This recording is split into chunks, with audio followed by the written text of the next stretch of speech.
The oil business in Venezuela, oil companies, the biggest anywhere in the world, the oil infrastructure. Venezuela unilaterally seized and sold American oil. Oil industry, massive oil, Venezuelan oil. Rebuild the oil infrastructure, the oil companies. We're going to get the oil flowing the way it should be. They stole our oil. Oil is very dangerous. We're in the oil business. We'll be selling oil. We'll be selling large amounts of oil. We'll have the greatest oil companies in the world. President Trump on Saturday with a focus on the oil in Venezuela. Good morning and welcome to Morning Joe. It is Tuesday, January 6th. Along with Joe, Willie, and me, we have U.S. Special Correspondent for BBC News and the host of the Rest is Politics podcast, Katty Kay, is with us. Columnist and associate editor at The Washington Post, David Ignatius, joins us once again. And us now, senior legal reporter and former litigator Lisa Rubin, who was in the courtroom yesterday for the arraignment of Nicolas Maduro. We'll get to that in just a moment. But first, President Trump is insisting the United States isn't at war with Venezuela and suggested the U.S. might pay oil companies to help rebuild the country's energy infrastructure. In a phone interview with NBC News, he said, "We have to nurse the country back to health," adding, quote, "A tremendous amount of money will have to be spent and the oil companies will spend it, and then they'll get reimbursed by us or through revenue." Trump also insisted his supporters will stick with him, telling NBC News, "MAGA loves it. MAGA loves what I'm doing. MAGA loves everything I do." The president defended the move to capture Maduro without congressional approval, saying Congress knew what we were doing, though he declined to elaborate when asked what Congress knew and whether any lawmakers had advance notification about the operation. And with that, Joe, you also spoke with the president yesterday. What did he tell you? Well, I've spoken with Donald Trump probably half a dozen times since he was back in the White House. And yesterday was the first time I talked to him in a few months. And I called to get the reaction and to see what I might be able to glean on what was coming next.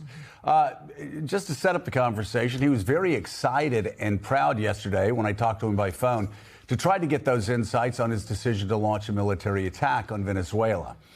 Now, most of the 20-minute call was filled with the president recounting the U.S. military's flawless execution of the operation. And he talked an awful lot about the courage shown by those who raided Maduro's fortress and how quickly they dispensed with the scores of Cuban troops that were guarding the Venezuelan dictator. The president concluded his summary of the attack by noting the message that this will surely send about America's strength to Putin, Xi, and Iran. Now, as with most conversations that Meek and I have had with Donald Trump over the past couple of decades, the challenge is often looking for a break to get a question in. And when my opportunity came, I commented to him about what I had said on the show yesterday, that just about everybody considers the military's operation to be flawless. However, my question yesterday on the show and my question to him yesterday had to do with what would come next. Was there a timeline? Was there a plan for reconstruction, for elections, for democracy? The president's answers to that were the same that he's been giving publicly and mainly general. But when I pressed comparisons with America's failed occupation of Iraq, the president's response was very different. I asked him, I said, "Mr. President, when you say, quote, we're going to run everything, that obviously causes deep concerns because of the disaster in Iraq."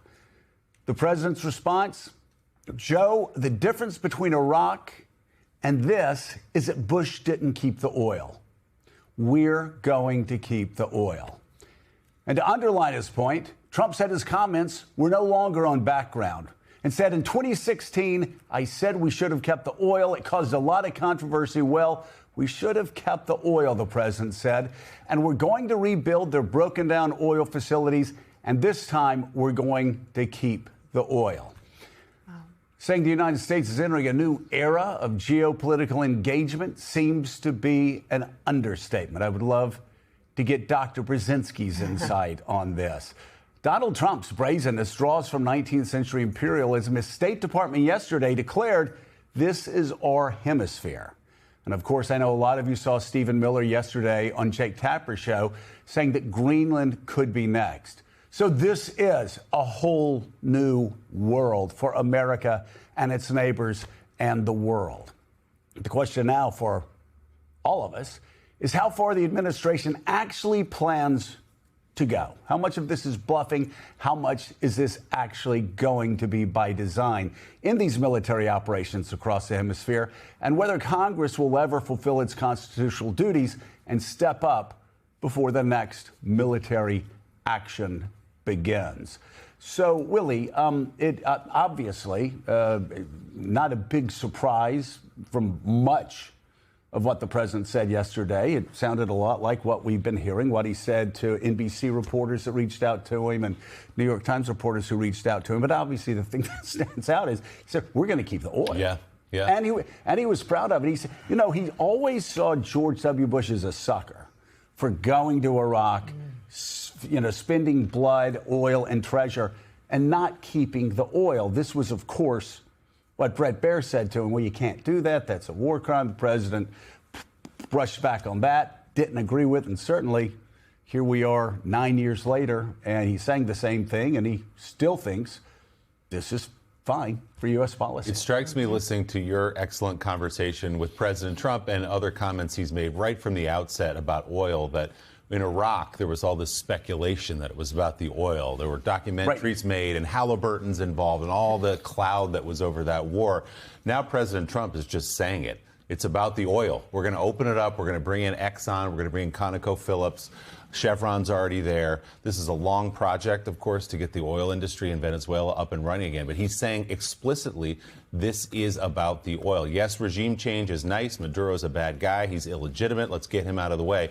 But now it's time to go in for the oil. And, you know, your question is the right one about what comes next. I don't think anyone disputes the military operation, the effectiveness of that, the impressive nature of it. But now is the hard part, as is always the case.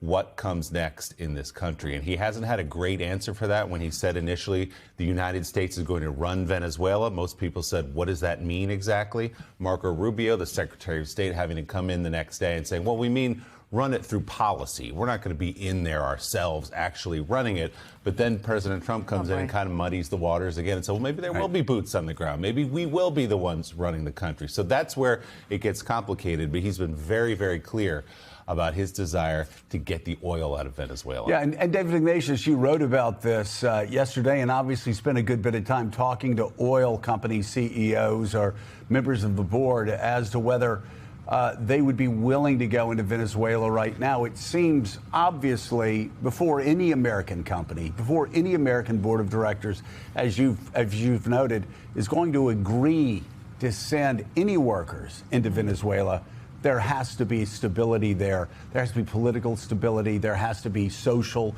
stability. And right now, I would guess we're far from that point in the days after the attack.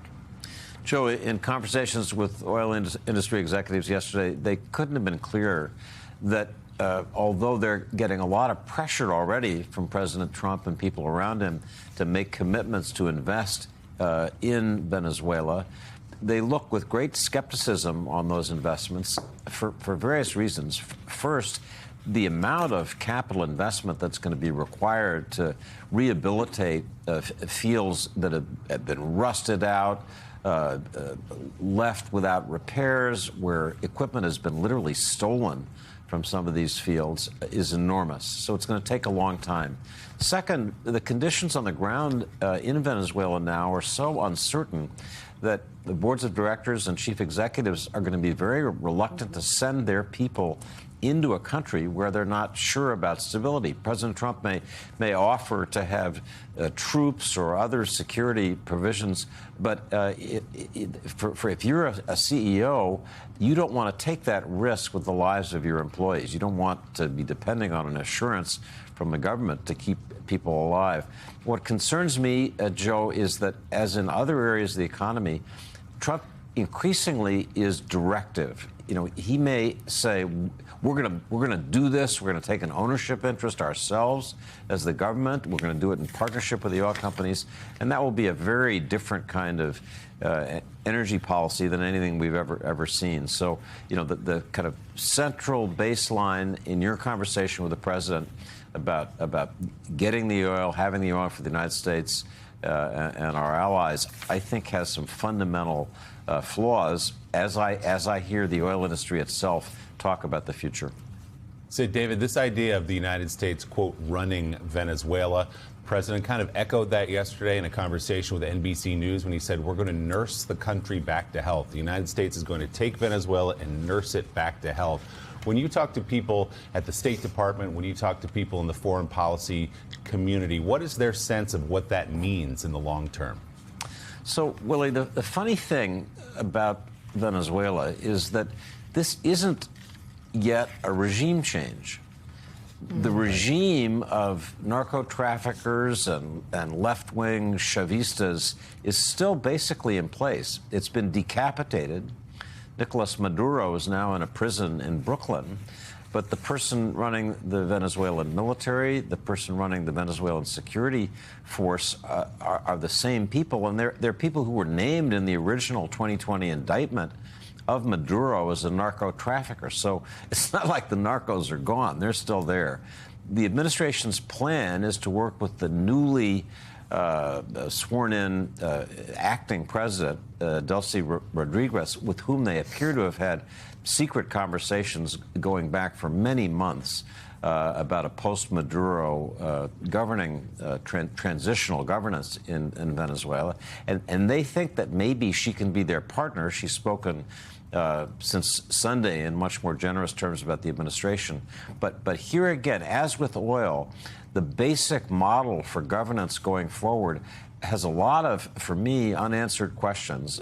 You know, so what we used to describe as rosy scenarios that maybe that'll work out and maybe it won't. I remember this so well from Iraq, that this hope that somehow you can pull together a governance system from disparate elements, and I see that happening again. That kind of optimistic thinking based on pretty fragmentary, frail evidence.